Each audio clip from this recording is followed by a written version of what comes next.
Ó paz de Deus, nosso Pai, e de nosso Senhor Jesus Cristo.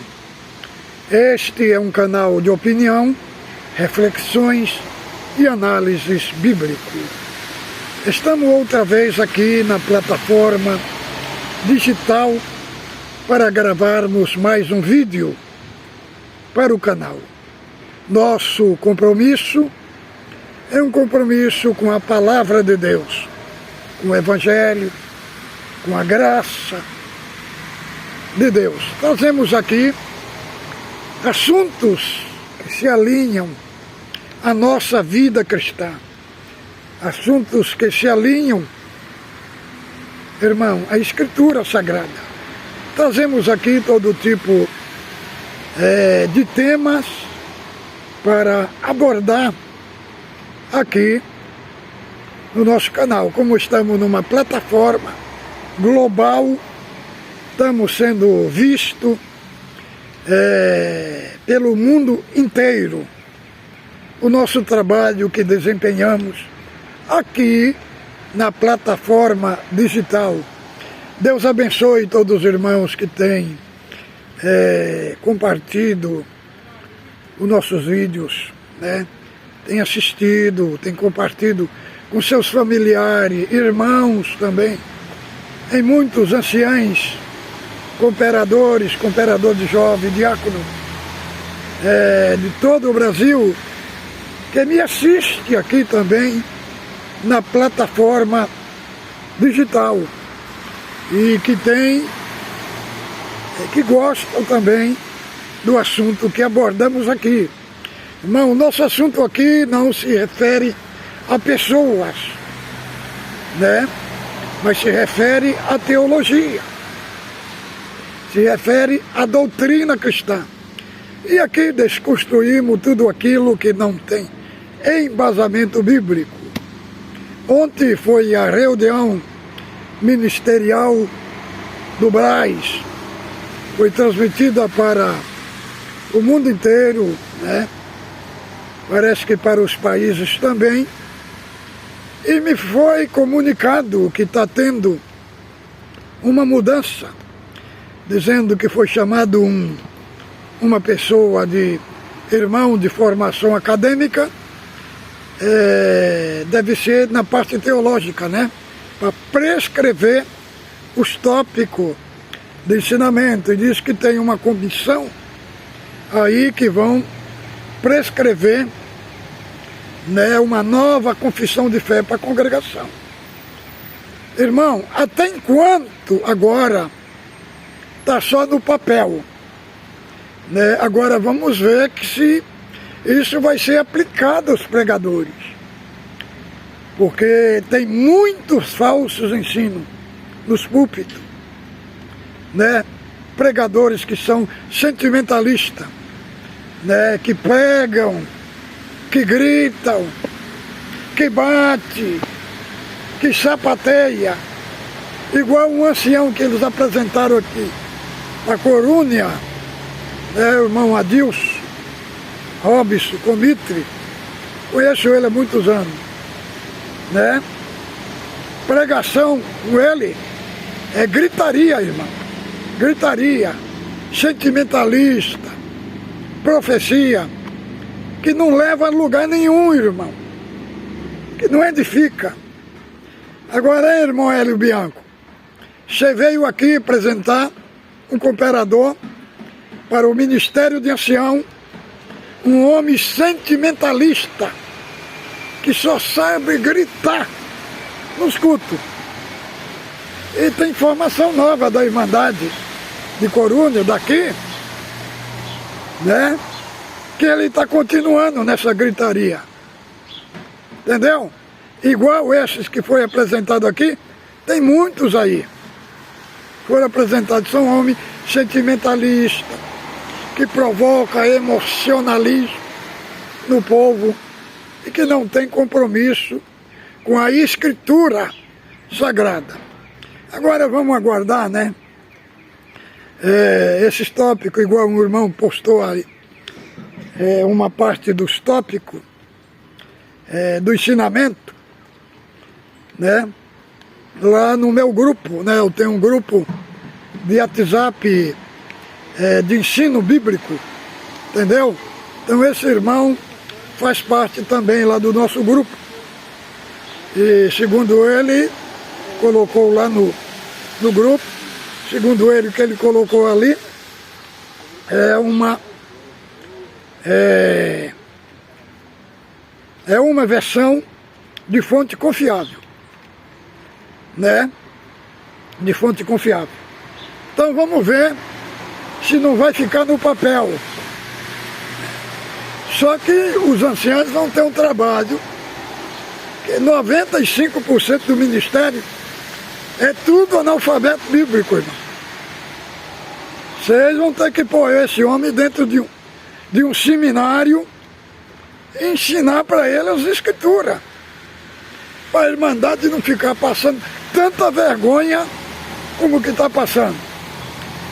Mas o nosso assunto de hoje é um assunto que vem de nosso irmão internauta.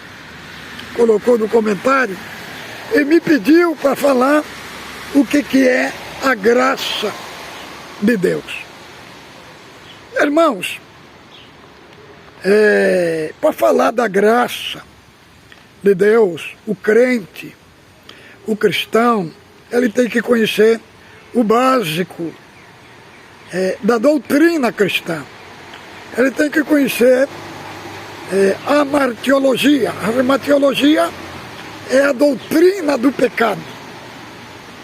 Como que aconteceu? Por que o homem é pecador? Por que o homem é depravado de nascimento, de natureza? Por que o homem, quando nasce, já nasce debaixo da ira de Deus? Já nasce condenado ao inferno. E aí não escapa ninguém, nem criança, nem prematuro, nem ninguém. Por quê, irmão? Porque Adão, vamos começar daqui. Adão, ele foi o cabeça da raça humana. Então, ele pecando, automaticamente todo o povo caiu com ele, se tornaram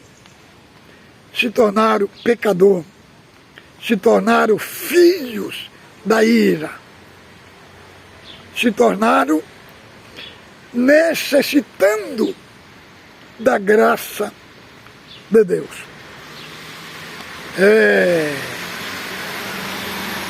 Antes de nós ir para Efésios, falar da graça, vamos falar um pouco aqui do que está escrito na Bíblia. Em 3 de Gênesis, descreve o pecado de Eva e de Adão. Eles pecaram, né? Foram os nossos pais no Jardim do Éden, né? Eles pecaram. Então, eles foram expulsos do jardim de Deus. O Senhor falou para ele, de todas essas frutas você pode comer,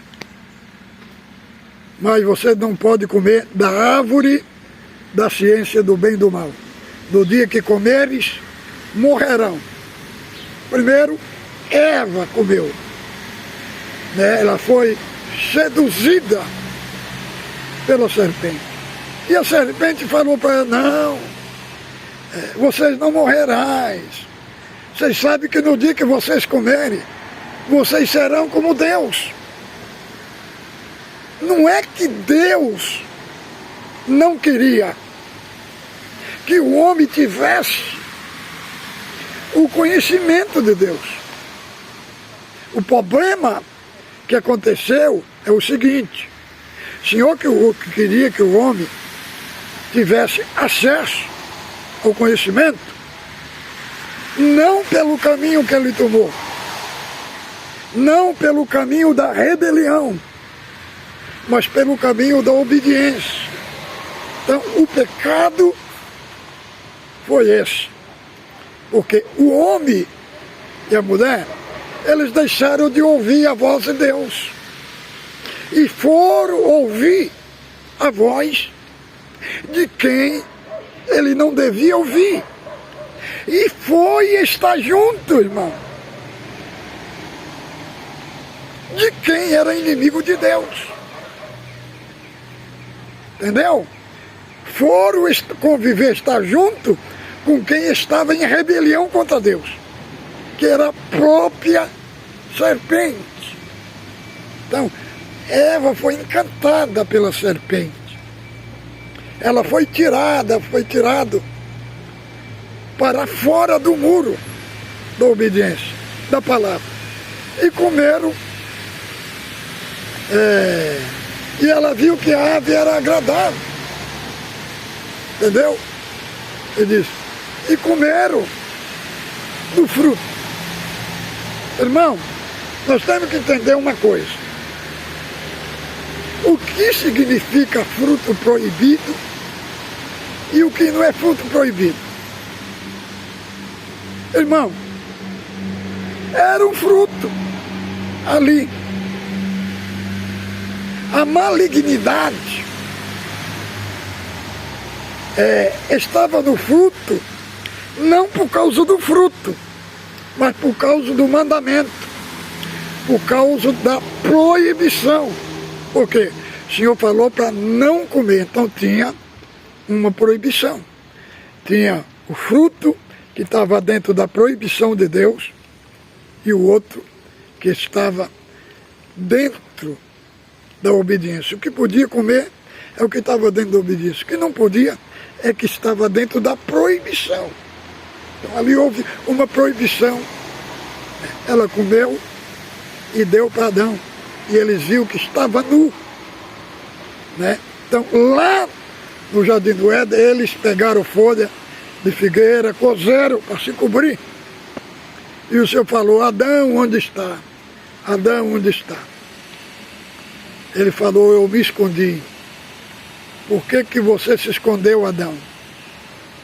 Porque eu estou nu. Quem te mostrou que você estava nu? Você comeu do fruto que eu te disse que não comesse? A mulher me deu por companheira. O Senhor foi e tirou aquelas folhas que ali representa as obras humanas. As obras humanas. Representa aquelas folhas de figueira. O Senhor foi, matou um animal, fez uma roupa de pele e vestiu o homem e a mulher. Ali já tinha uma tipologia de Cristo ali. Aquela roupa representava que Cristo ia morrer para vestir o homem. Entendeu, irmão? Então, começa ali a graça de Deus. A graça de Deus, ela não começa nos evangelhos. Nos evangelhos ali é o ápice da revelação de Deus, da obra da redenção. Mas ela começa no Éden.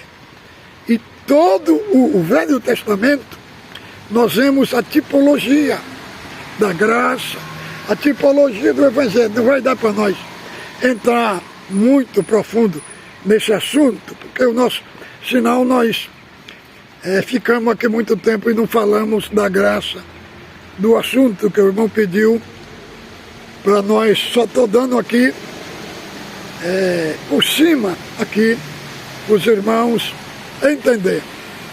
Então, nós encontramos tipologia da graça de Cristo em todo o Velho Testamento. Então, irmão, em Romanos, capítulo 5, do verso 12, abra comigo a sua Bíblia aí para nós entender. Daqui, aí nós vamos para Efésios, no capítulo 12. Romanos, capítulo 5, abra aí sua Bíblia, que diz assim, portanto, assim como por um só homem, entrou o pecado do mundo. E o pecado e a morte, assim também, a morte passou todos os homens, porque todos pecaram. Então, o sinal que todos são pecadores, desde de bebê até os adultos, é que todos morrem. Isso foi a sentença do pecado. Isso foi a sentença da condenação do pecado, né? E o pecado foi transmitido, porque toda a humanidade, o seu cabeça era Adão. E eles se tornaram pecador, e a humanidade caiu junto com eles. Aí vamos mais aqui.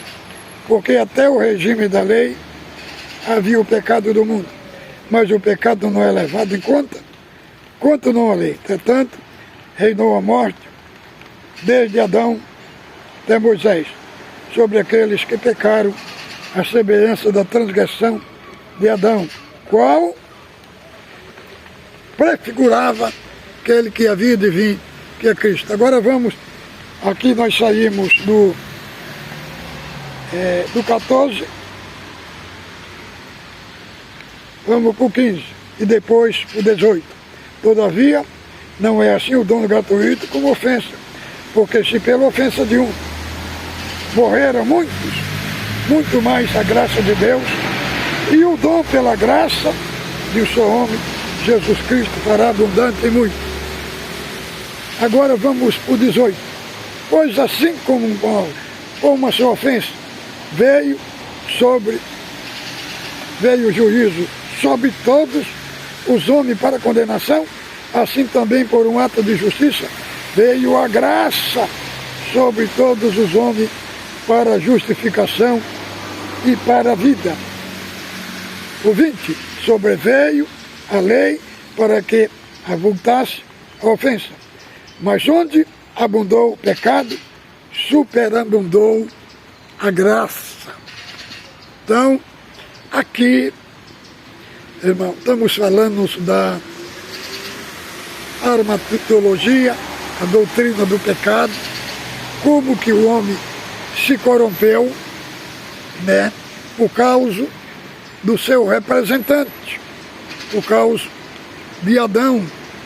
Adão, Deus colocou ele como rei no paraíso, como cabeça da criação. O Senhor deu a escritura na mão dele. E o que foi que ele fez? Ele entregou na mão do diabo. Por isso que lá, na tentação de Jesus, o diabo fala para ele: olha, adora-me, que tudo isso será teu. Eu te dou. Por que ele falou isso, irmão? Ele não estava mentindo, estava falando a verdade. Era dele, porque Adão passou a posse para ele. Entendeu? Ele queria que Cristo prostrasse. Ele queria derrubar Cristo como derrubou Adão. Mas em Cristo, o diabo caiu.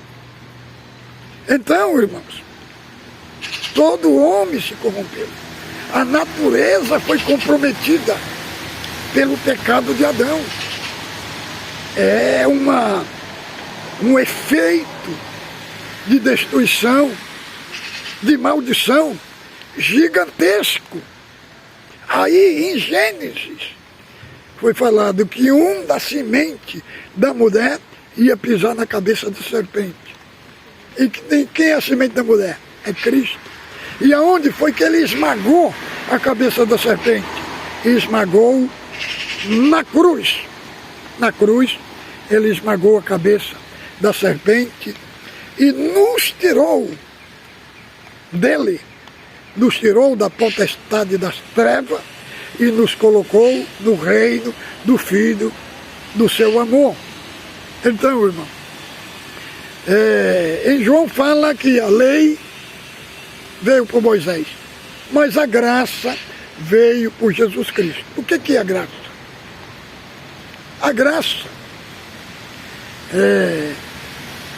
A graça, o que é a graça? É o sentimento amoroso de Deus para com o homem pecador, para com a humanidade. É o sentimento de Deus. A graça é um presente de Deus ofertado ao pecador. É um presente. Ela não é uma instituição, irmão. Ela não é uma instituição. Agora, quando nós lemos Efésios, que vamos ler aqui, Efésios, capítulo 2, né? Eu vou ler do 2, porque o Efésios capítulo 2, o assunto do 2 não começa no 2, começa do verso, capítulo 1, do verso 15, ali que começa o 2. Mas por que foi colocado do 2? É porque, irmão, os tradutores a escrever, né, traduzir a escritura para nós, eles colocaram os capítulos para nós se situar na Bíblia, porque naquele tempo,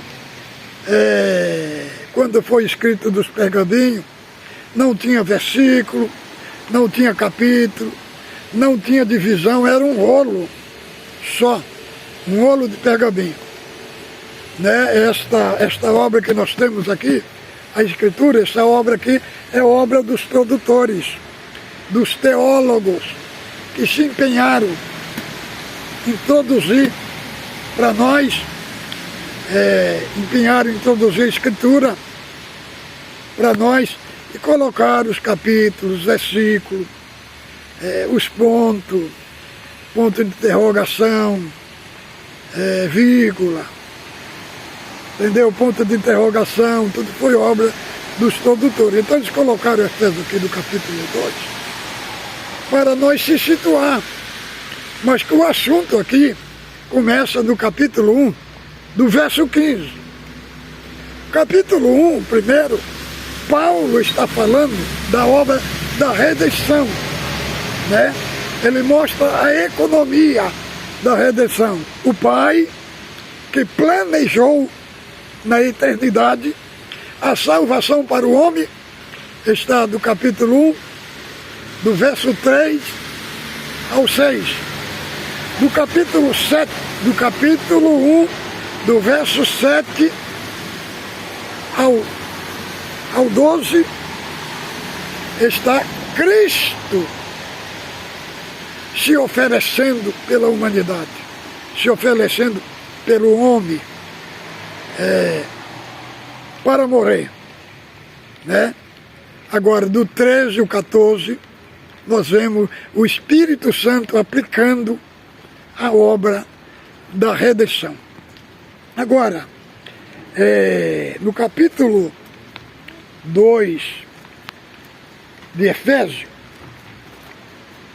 o apóstolo Paulo, ele vai falar que Cristo nos deu vida, estando nós mortos em delitos e pecados.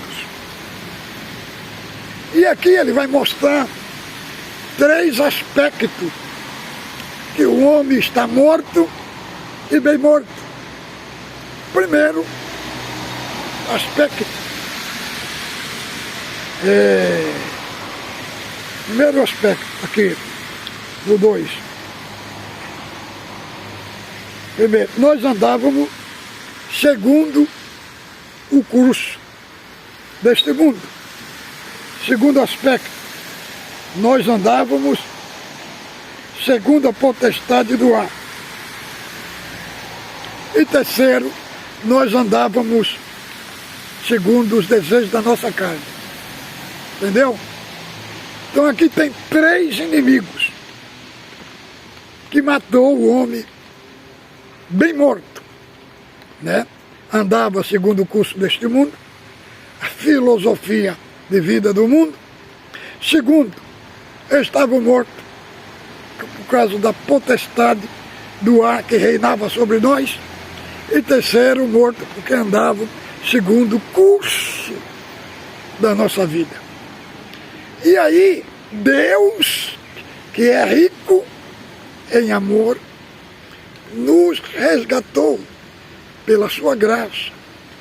Aqui a expressão, aqui nós temos o verbo tuto, do grego, que transmite a ideia desta graça aqui, sendo o próprio Cristo. Entendeu? O próprio Cristo, que morreu por nós, que se ofereceu por nós, pelo homem, pela mulher, pelo pecador, deu vida por ele. Entendeu? Então aí é a manifestação da graça. Tem teólogo que chega a dizer que a graça não é uma pessoa. Não é uma pessoa. Então, irmão, se não é uma pessoa, o que não é uma pessoa morreu para dar a vida por nós, isso não faz sentido, irmão, na palavra. Tem outro aspecto, sim, que transmite uma expressão do amor de Deus, do amor gratificante de Deus. Mas aqui é Cristo que se ofereceu por nós. E vejamos como é que diz aqui. Mas Deus, sendo rico em misericórdia, por causa do grande amor com que nos amou, estando nós mortos em nosso delito, nos deu vida juntamente com Cristo. Pela graça sois salvos. Entenda como é que essa graça se manifestou em nós, através da morte de Cristo, através do desdobramento da morte e da ressurreição de Cristo, é que nós temos vida nele, através da sua ressurreição, sua morte. Ele nos deu vida juntamente com Cristo, quer dizer, nós somos, irmão, o processo do desdobramento da ressurreição de Cristo. Deus nos deu vida nele, em Cristo. Aí vamos assim. E pela graça sou salvo juntamente com ele, e nos ressuscitou e nos fez assentar nas regiões celestiais em Cristo Jesus. E agora vamos, e juntamente com ele nos ressuscitou e nos fez assentar nos lugares celestiais, para demonstrar no século vindouro a suprema riqueza da sua graça em bondade para conosco em Cristo Jesus, porque pela graça sois salvos. Sois salvos mediante a fé. Isto não vem de vós, é dom de Deus. Irmão, nós somos salvos pela graça. A fé é um meio. Chamamos esta expressão de causa instrumental da salvação. Tem duas causas que Paulo aborda lá em 5 de Romanos, né? 5 de Romanos. Ele aborda da causa instrumental e da causa meritória, que é a graça, que é o sacrifício de Cristo. Então, o que é graça? Graça é o favor imerecido. O que significa esse favor? Significa que nós não tínhamos nenhum mérito. Nós fomos salvos pelo mérito de Cristo. Então, este favor imerecido é um mérito que nós recebemos sem nós merecer. Por que nós não temos mérito? irmãos, porque pelas obras nós não passamos no crivo de Deus. Nós não passamos no crivo judicial de Deus. Entendeu? Por quê, irmão? Porque o nosso pecado foi uma conta impagável. E nós não tínhamos que pagar. Nem com a morte nós pagávamos. Nós poderíamos morrer e nós não conseguiríamos pagar. Então por isso que desceu a segunda pessoa da Trindade, que é Cristo Jesus, na mesma esfera de Deus, 100% Deus e 100% homem, 100% Deus, igual Deus, é Deus. Ele veio da mesma esfera da divindade para morrer por nós. Para quê? Para satisfazer as exigências de Deus. Então por isso que ele é o único sacrifício perfeito. Disse lá o apóstolo João, no capítulo 1, do verso 9, eis o Cordeiro de Deus que tira o pecado do mundo. Porque na lei, o sacrifício não tirava o pecado, encobria o pecado do homem. Agora, através do Cordeiro, lá na lei, a salvação era do mesmo jeito que agora, pela fé. Pela fé, porque aquele sacrifício, eles apontavam para o sacrifício grandioso e perfeito que é Cristo. Então, irmão, somos salvos por meio da fé. A fé é o instrumento pela qual nós nos apropriamos da obra da redenção. As obras, ela não salva o homem. Ela não tem poder salvífico de salvar o homem. Por quê, irmão? As obras humanas diante de Deus, como está lá em Isaías 64, 4 e 6, fala que as obras do homem são, as melhores obras do homem são comparadas diante de Deus como trapo de imundícia.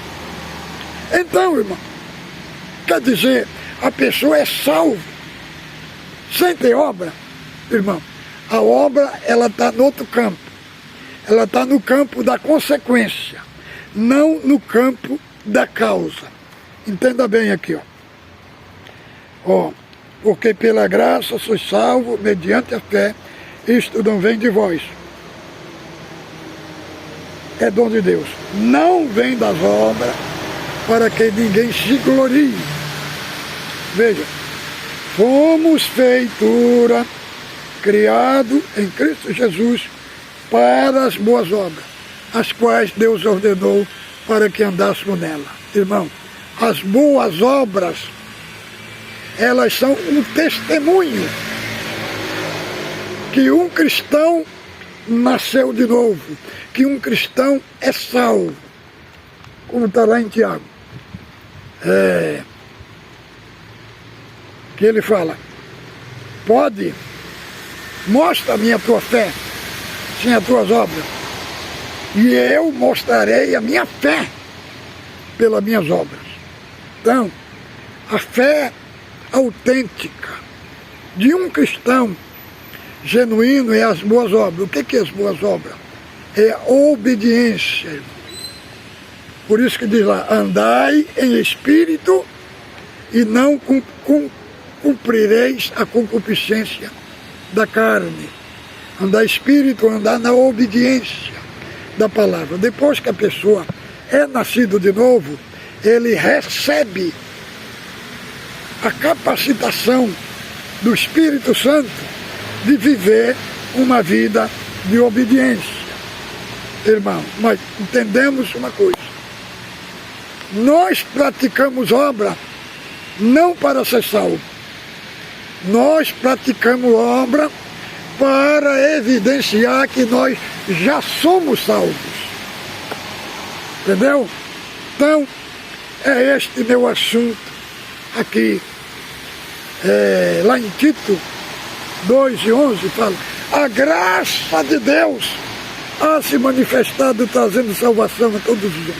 Quem é a graça de Deus naquele texto?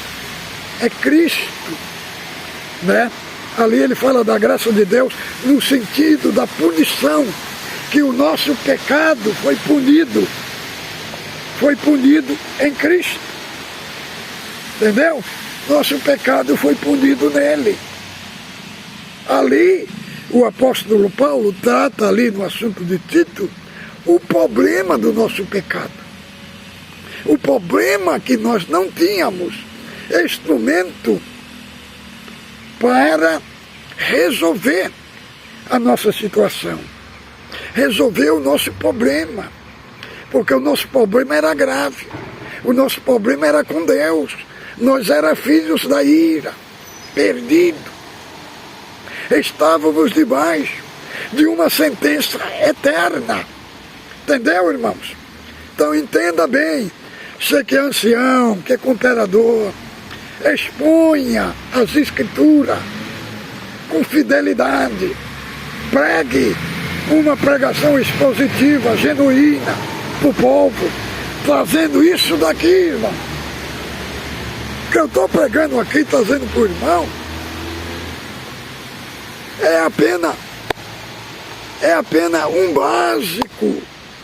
Não estou entrando profundo aqui no assunto, é apenas um básico.